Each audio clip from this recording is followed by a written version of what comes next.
Low stakes formative assessments like quizzes are a great way to give our learners practice and feedback. And Canvas actually has two ways that you can build quizzes. Have you been confused about new quizzes and classic quizzes? Well, I've got 5 minutes and 5 minutes only to help you unpack what those options are.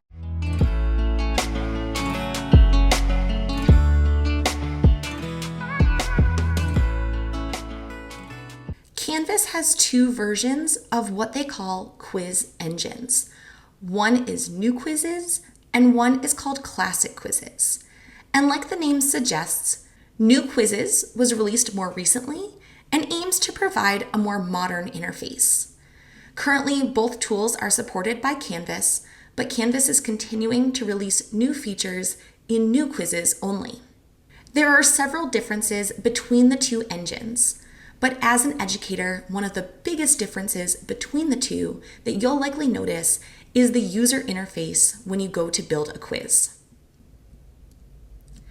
Let's look at these quiz engines side by side. On the left, I have classic quizzes, and on the right, I have new quizzes. On the left here, we can see that we add questions to our quiz using the tab at the top of the page. We click to add a new question, and we use drop-down menus to select our question type. In contrast, in new quizzes, we go to build the quiz by starting at the bottom of the page.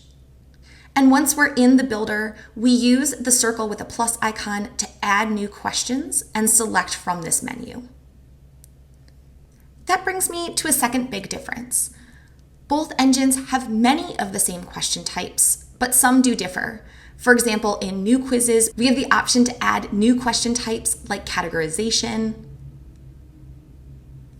ordering questions, and hotspot questions that don't exist in the classic quizzes. New quizzes also gives us the option to add a stimulus, which will allow us to present content for students to have or review as they answer particular sets of questions. However, classic quizzes does provide us an option to create both graded and ungraded surveys, which is not an option at this time in new quizzes.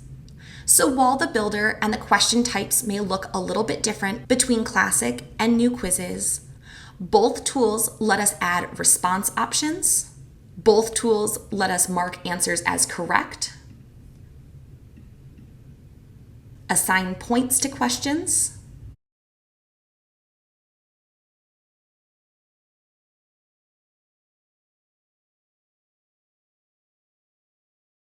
and provide automatic feedback.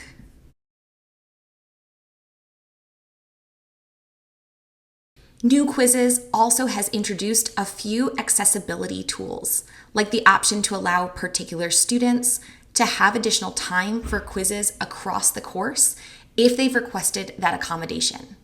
However, it's important to evaluate some of the new quiz features for accessibility, like the hotspot questions, which may not be easily accessible for people with limited vision or blindness.